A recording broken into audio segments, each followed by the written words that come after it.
Hi, everybody. Today I'm going to do something a little bit different. As many of you may know, I've been teaching high school for, I don't know, since probably for almost the last 30 years. And one of the conversations I quite frequently had in my first teaching job when I would see my students sitting around and not engaging in painting or drawing or anything, I would always tell them, you know what? When you're a grown up and you have grown up responsibilities, you will thank the universe for the opportunity to sit down and paint or draw for an hour because our lives get super busy. And I was having fun with them. I wasn't being super, like this. But the fact remains, if you are one of those early Chana students who I said that to, or maybe expressed it in some similar way, this video is for you. And if you're a person who used to enjoy painting when you were younger and you had more time and weren't weighed down by adult responsibilities, this is designed to help you get started. So I enjoy painting with gouache. I enjoy painting with oils, not so much with acrylics until recently. I've started teaching acrylics to my high school kids online. And one of the barriers I've found to getting into painting is just sort of the cost and the knowledge that you need to have about paint and painting supplies, etc. So I'm going to show you a really, really inexpensive, easy way to get started. So the first thing we need to paint is probably paint itself. And let me show you what I'm going to be using. I'm using Craftsmart acrylic colors. They're the cheapest thing ever. Look at this. A primary acrylic paint set for $2.49. They threw green in there. You know, some people throw green into the primaries, and that's fine. I'm not going to be using green. I'll be using red, yellow, and blue, plus white. But you get your red, yellow, and blue for $2.49. And my God, look at that white paint. It's 79 cents. I can't really show you this price without clicking on something and having it get big. 79 cents for a little bottle, 2-ounce bottle of white paint. And this will get you pretty far. So I have my white, I have my yellow, my blue, and my red. They didn't have red in the 2-ounce bottle. I was forced to buy a 4-ounce bottle, and that's okay. Red's it's a popular color. You use a lot. This stuff, it's not great by professional paint standards. It's got a pretty low pigment count. It's pretty transparent. But transparent isn't good or bad. It's a thing, and we're going to make use of transparency in this little painting. So we've got our paint. We need something to apply the paint with. I'm using a Blick Scholastic 1/2-inch Taklon flat. I got this at Dick Blick, but you could go to Michael's, like the previous website. You can go to Amazon, any place you want, get a 1/2-inch flat. Taklon is nice. You're not killing little animals to access these hairs. You're probably doing other horrible things to the environment because it's Taklon, so it's made out of a petroleum product, I think. But compared to what other things human beings do, it's probably a relatively low impact thing. And it also cleans up really easily, and Taklon keeps its shape really, really nicely. So I recommend Taklon. It's reasonably priced. You can make a lot of nice shapes with a 1/2-inch flat, but any brush you have laying around that's about that size will work fine. I'm using a pencil because I am going to lay out this painting. I'm going to do a little drawing. And, this is a regular number 2 Dixon Ticonderoga. So just a normal pencil. We're going to need something to mix our paint on. I'm using a paper plate. I went camping last week and I have a bunch of paper plates left over, and this makes a perfect mixing surface. It's just a few cents. It's nothing. Once the paint dries on this, I can reuse this palette. In fact, they work a little bit better when they have a coating of paint. So you can get a lot of uses out of a paper plate when you're painting with acrylics on it. Or if you find out that you want to get rid of it, just chuck it, but wait till the paint dries. I need some water. I got a jar of water, and I need something to paint on. For this exercise, I'm using a piece of corrugated cardboard. If you order this paint online, it'll probably come in a box, and you can chop up the box and paint on it. A lot of times I'll put a coat of gesso on my cardboard, just because I like painting on white a little bit better. The colors are kind of transparent. This kind of tan color is going to show through your colors. But I'm going to show you some ways to work around that. It's transparent. We're going to have to do a lot of coats anyway. But gesso is one more thing to buy. and we don't want to have to buy one more thing. So we're going to paint directly on this. It's probably going to warp a little bit, but I'll show you how to deal with that at the end. It is a thing that we can deal with. So we're ready to go. What are we going to paint?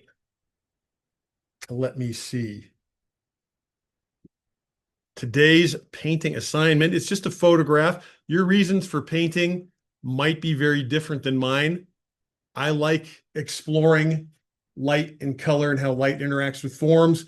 And I like painting things that are recognizable to people. And I like simplifying and abstracting things and still getting the recognizability of the object across. So I'm going to be painting a martini shaker with some olives here. We have an opportunity to use some color, some interesting sort of reflective chrome up here. And it's going to be a fun exploration. So let's get started. I'm going to move my paper plate to the side for just a second.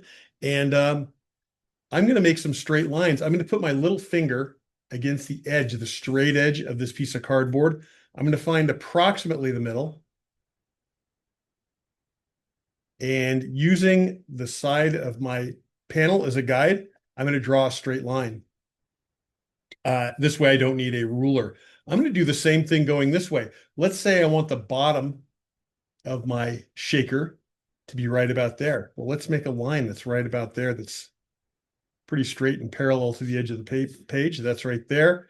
I think I want the top of my shaker to be about there.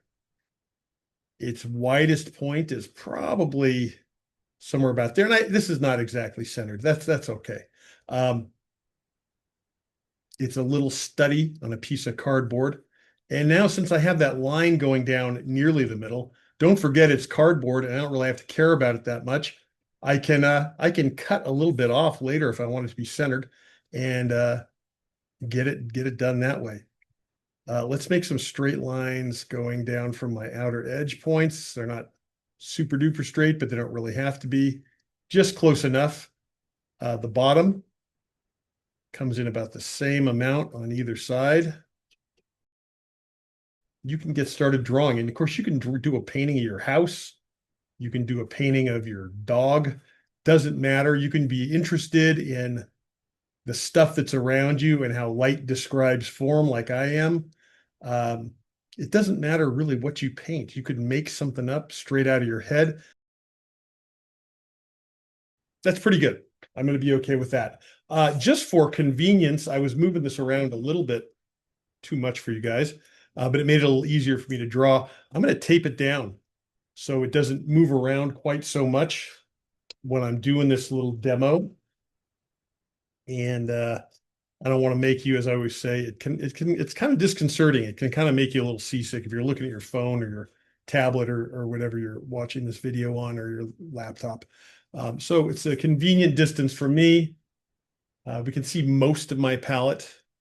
Of course, there's a lot of nothing in this picture is red. Nothing is really blue. Well, there's some red. The pimentos are red. Okay. There's no real yellow. There's kind of some yellowish in this background. Lots of neutrals, but we're going to use our red, yellow, and blue to mix our neutrals. And I'm just going to start off with a little blob of paint. I can add more later if I want to. Be sure and shake this stuff up. It's like I said, it's transparent. It's kind of liquidy. So giving it a good shake before you get going is going to be helpful. Oh, one other thing you're going to want, either paper towels or rags. I have just some old pool towels that I'm using that have been retired from service. You can pop them in the washer, just chuck them when they get covered with paint. And I'm going to throw my white across here. And these colors all look they're a little pale. But we'll do our best. All right. We're using some materials here that are not, they're not the best, but they're also not bad. So I'm going to mix up. I need something dark. I need something dark for these darks in here, because I usually start with the darks, and the same dark I use for these dark values in the shaker, I'm going to use for these little dark accents in the olives. So let's get started. The darkest color, the darkest hue you can make is violet. So if I add blue, add a little red to my blue, you can see that this is getting darker, right? And now it's violet. And now, hopefully you can see this is darker than either red or blue. And believe it or not, if I had a little bit of yellow to that to knock back the saturation, it's going to actually get a little darker still. And I'm just kind of going back and forth. Now it looks a little greenish, and to neutralize the green, I'm going to add a little red, and I'm going to keep going back and forth from complement to complement until I get something that's nice and dark. And I also want it to be cool though, so I'm going to try and keep it with a little more blue in it. And that's pretty good. I'm just going to dip the corner of my brush in some water. I have very little paint here, so I have to move kind of fast. And let's just lay in those darks. Keeping in mind that I am going to actually be able, well, not only able, but I'm going to be forced to do several layers of darks. I need to build these up because a single layer is not going to end up being dark enough with the quality of paint that we're using. And I just want to block things in, just want to get them blocked in. I know there's some more modulation in the darks than what I have here, but we'll address that later in the form of some layering. So nice and dark, maybe add a little bit more red, get it a little more violet. Let's get those dark accents and little bits of cast shadow down here. Some dark shadows around the pimentos.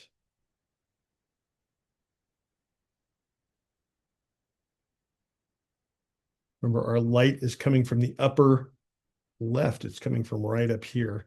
So all of our cast shadows are going to kind of move to the right.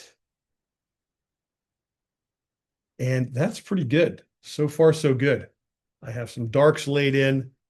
Now I can worry about other things. Let's take that dark and let's see what color that really is. It's kind of gray. It's kind of a cool gray. So mission accomplished on that. Let's add a little more color to it.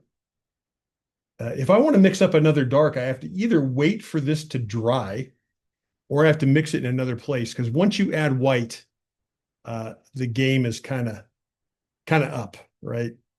You can never really make it go back to as dark as it was before. Let's make it a little bit lighter. And I'm going to do that down there in the corner. These areas might end up being lighter still, but for now, I'm just going to leave them this value. I'm pulling a little bit more of that dark. I can adjust the shapes of my drawing a little bit up to a point. If you do it too much, it gets to be a little bit, you probably want to start with a good drawing rather than continually messing around with your drawing while you're painting. So I'm just going to get these lights that are kind of around the perimeter of our object. There's some softer and harder edges, and I'm not going to worry about those overly much. I want to mostly get just things kind of blocked in. So the sides are reflecting what's to the side. The bottom is reflecting what's down below, and we'll move on to that in just a second. I'm using the corner or the edge of this brush to get these narrower shapes. That's why I like a flat so much. I don't have to really change gears while I'm painting. I can keep the same brush and just use a different part of the brush to get the different shape I want. At this stage, I feel like I need to get some background in. We can see that this background color is actually lighter than around the entire perimeter than our object is that we're working on right now. So if I look at any given point around the edge of this object, the object is darker than the background, except for where we get up here to the highlights. This side too is about right there. It looks like our object kind of blends in with the background. Same with this shoulder, very close in value, maybe a little tonal difference, a little temperature difference. But then as we move down here, our object is darker than the background all the way down to the ground, almost until right about there, just above that olive. It kind of blends in again. And I do want to take advantage of those areas where the edge sort of disappears. I don't want to forget these reflections of olives. Those are very important. All right, and let's go right here and let's mix some more dark. And this time we can make it a little more violet and lay it on top of our more bluish mix. A little bit of yellow to knock back that saturation.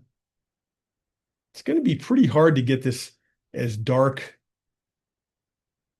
as we really have it here, but maybe we can do, maybe we can. Let's just see. But our second layer is getting a little bit darker, right? A little bit different sort of tonal quality. You know, if I'm laying it over something that's a little bit bluer or a little bit greener, and then my next layer is, you know, if I'm laying something green on top of something that's violet, then I get a little bit more coverage, right?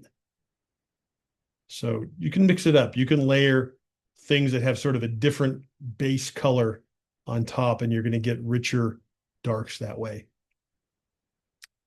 All right, so now I think I'm about ready to hit it with some background. But you know what, before we do that, let's take a look at this green. It's, you know, we'll start with blue because it's pretty dark, add a little yellow. And this is a pretty vibrant green. It's all of those, so we need a little bit of red in there to challenge that and get it a little more desaturated. I'm going for the dark olive green here. And that's not too bad. Yeah, a little more blue, maybe a little more red. Let's make it a little more yellow. So this is our dark olive color.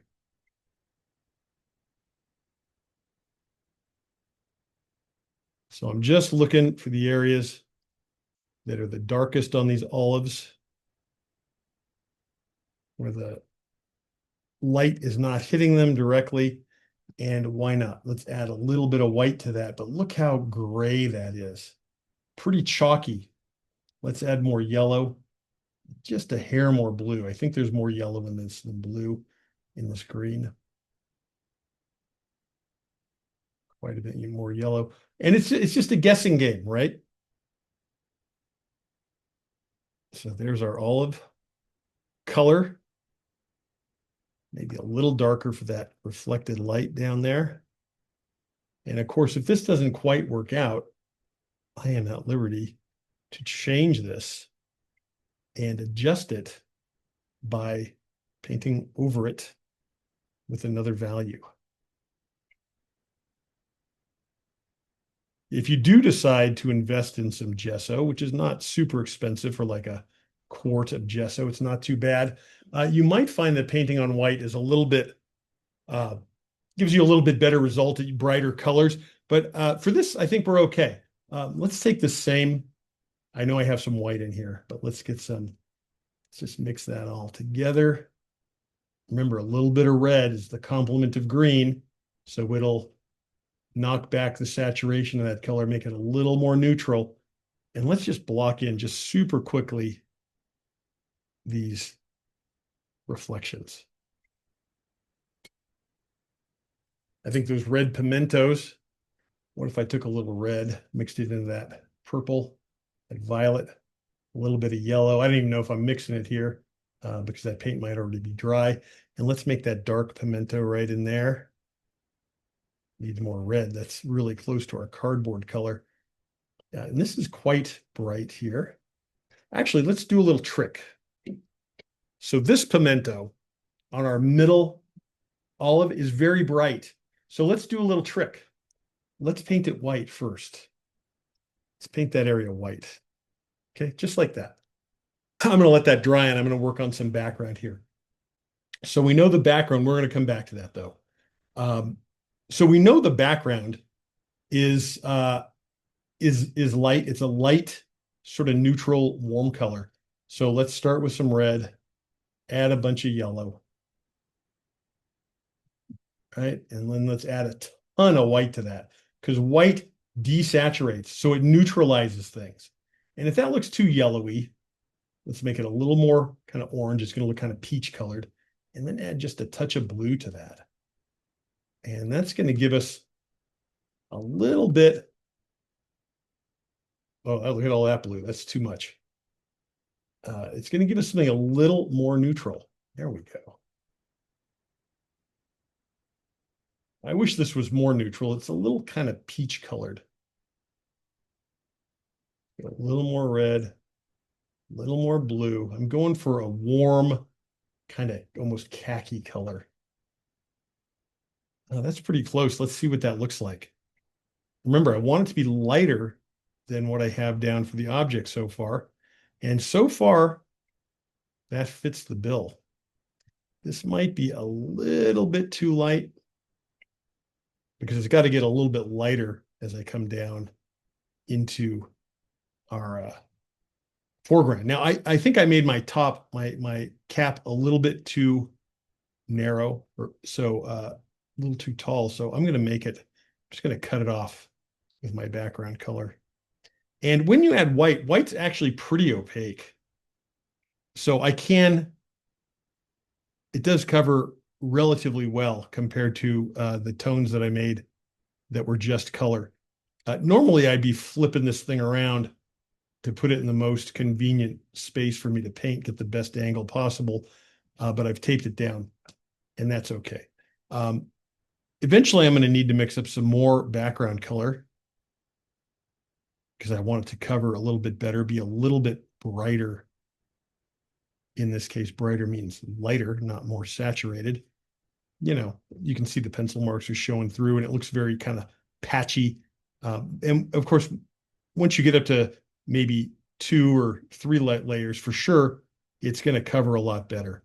And I'm not going to bother going all the way out to the edge of my panel because this is just a little study made literally on a piece of trash. I save all my cardboard though because it's got lots of uses. Not all of it. Some of it's too junky to paint on. And then of course I recycle it at a appropriate recycling station or burn it. It makes great fire starter in the wintertime. Okay, so we're getting somewhere. Notice that this background color that we have here, bam, is a version of this reflected color and a version of this very much lighter foreground color there. Okay, so we can get the lighter foreground color by, let's just mix into an edge of that with more white. And I'm not mixing into the whole batch because I want to see how it compares to the background. Let's warm it up with a little more yellow.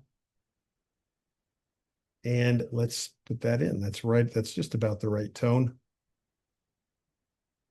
And with my little flat, I can be pretty careful going around my olives and the other little shapes that I have down here. Is it great art? I don't know. Probably not. There's also a cast shadow behind our main object, our martini shaker that I have painted over. But I think I'll have room to add that a little bit later. But right now, while I have this mixed up, I want to do what I can with it. Because remember, I'm mixing with my brush, so I'm not mixing up a huge load of paint. It's just enough to get done what I'm trying to get done at the moment. And I'm going to need to mix up more. And if the more that I mix doesn't quite match, that's totally okay. We're going to find a way to sort of blend it in and soften all our edges and make it work. Let's jump back to this mixture, which is still a little bit wet. Make it a little cooler. Oh my God, that red is overpowering. Now look, I got to add a bunch more blue and then a bunch more yellow, and then it's too dark, so white, and now it looks green, but I can use red, the complement of green, to bring us back to something fairly neutral and a little warmer with some yellow. And that seems that seems like it might be an appropriate cast shadow color. And it also might be not a bad color for this area that's reflecting the foreground. A little too light or a little too dark, I'm sorry. But I think pretty doable for now, pretty usable for now. If I kind of muck up the shapes of my reflected olives, that's okay. That is a little on the dark side. Lighten it up just a little, especially at the bottom.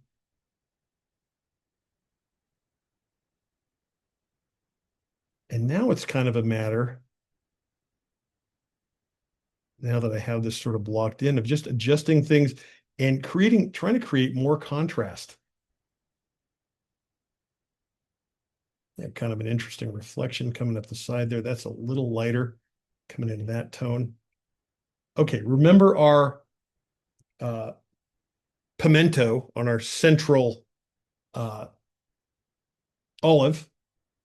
Let's take a little yellow, a little red, because I want this nice and bright.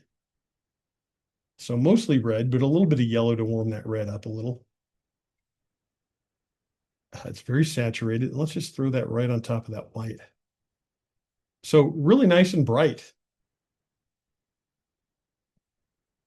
Whereas if I put that same color on top of the cardboard, it would, I mean, I know it doesn't look that bright, but it wouldn't be anything close to that if I put this on top of the plain cardboard, which I can do right here, and you'll see, you can barely see it because it's so transparent because it has a lot of yellow in it. But where I put the color on top of white, it actually gets me some pretty decent saturation. I need to adjust the shapes of my olives a little. This is all dry, no paint left there. So let's mix up some more olive green. And now it's going to be just a matter of pushing my contrasts to the point where, you know, they kind of start to make sense and get a little bit more bang for my buck here. Round the top of that off a little bit more.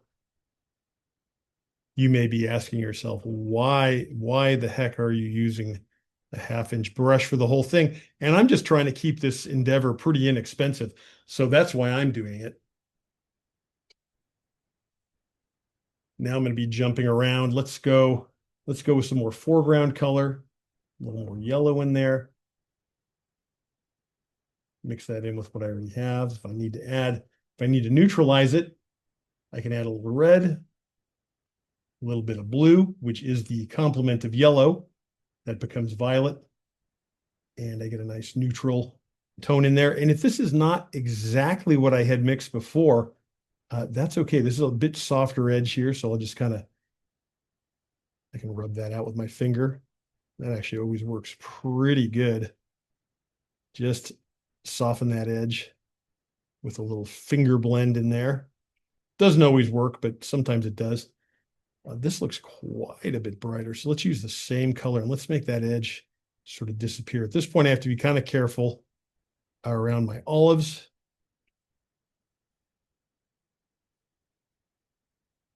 Don't want to cover my cast shadows. I could repaint them, but let's keep them sort of the way we started with them. I can make that little triangle of light. That's not too bad with this brush. And you can see with that second coat, I'm kind of covering over my cardboard. Kind of creeping up into the background a little bit here. And as the brush kind of runs out of paint, I can just kind of let that happen. If I don't like how high that went, then I can push a little more of that orange into this. It's probably too much yellow. More white. A little bit of blue. I just want something darker. Not quite dark enough. I'm making my best guess and then laying some color down and checking. And again, if it's not exactly what you're going for, that's okay. As long as I get my value pretty close, it should work out.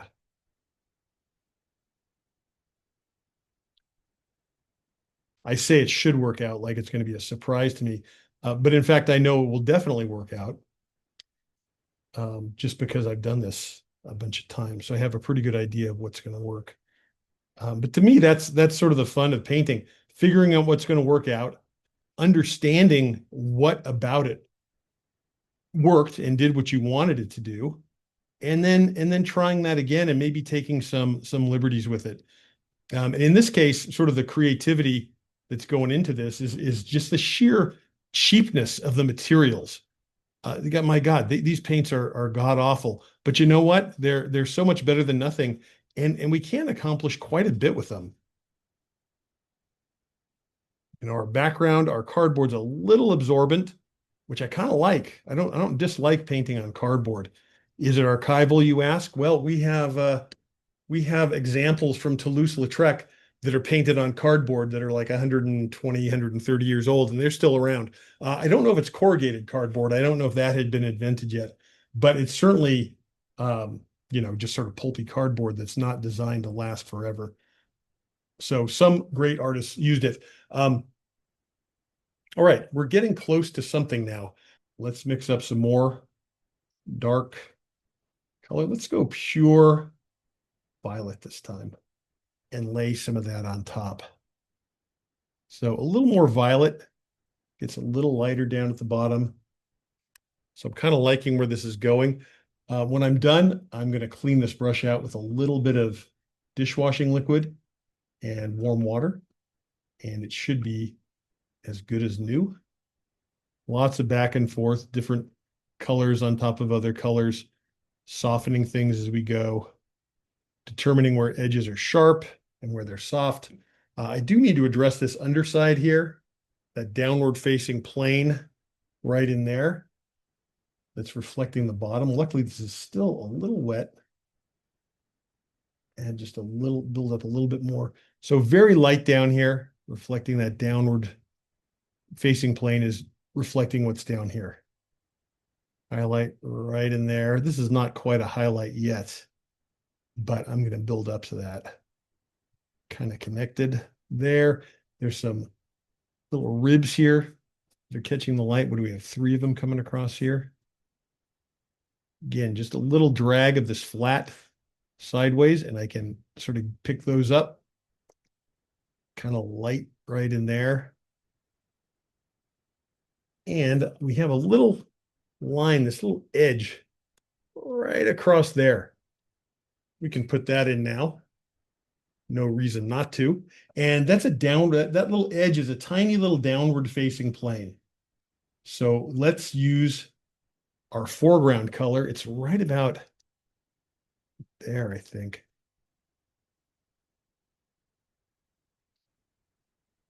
And let's brighten. This is very bright, very light value here. Let's brighten that up a little bit.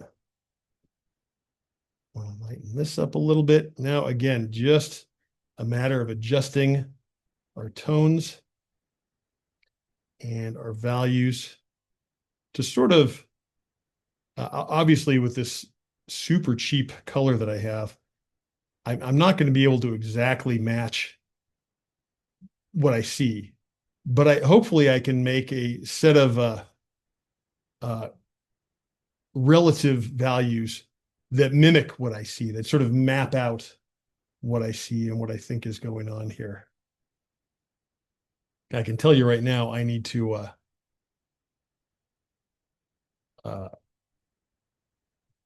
concentrate on these olives a little bit. The lights on these olives are very dull. So let's mix up start with yellow, mix up some more olive color.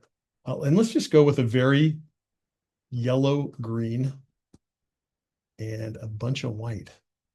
The more yellow I have in it, the more it's going to kind of maintain its vibrancy. That's probably too pale. If I want to push it more toward that dull olive, I can add just a little bit of red. All right, let's keep it nice and warm. Too much yellow, of course, it stops looking like green. And let's just see how that compares. Okay, that's a little bit lighter. I think I can see my reflected light well enough. Let's just push this in here on the top. And maybe it's a little reflection kind of coming around the opposite side of that pimento hole.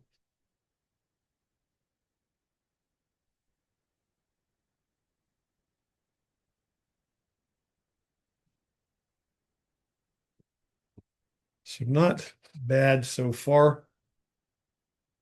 I wish I could get darker, but within the limits, within the confines of Craft Smart liquid acrylic craft paint, we're doing what we can. That's where the creativity often comes from our constraints, and that's where we're at. So third coat on this, I can get some of our darks. Now I think we're ready for some highlights. And for that, we're going to use pure white. My white is running out of juice here. I've made the background pretty light, and I do want my highlights to sort of show up. So let's start with that one right at the top. Nice and bright. And pretty thick. A couple of these little edges in here. And just trying to be very deft about using the corner and the edge of my brush here. If they're not if you're doing what you're doing, if it's not exactly the shape of the stroke you want, don't forget you can come back and soften the edge later or do any number of things. It's acrylic paint, it's a piece of cardboard. So you certainly are able to edit it. And this is still pretty light over there. Whoops.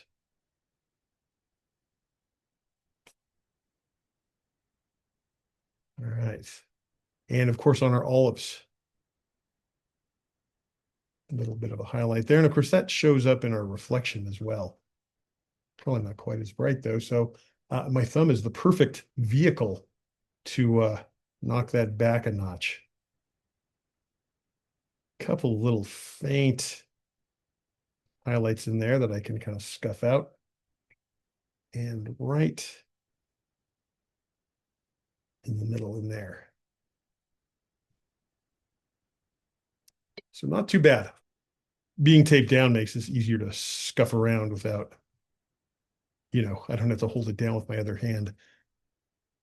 There's a bunch of little secondary highlights kind of moving through this thing. There's a pretty bright one. Let's actually gray that back a little bit. And there's a real grayed out one right in there.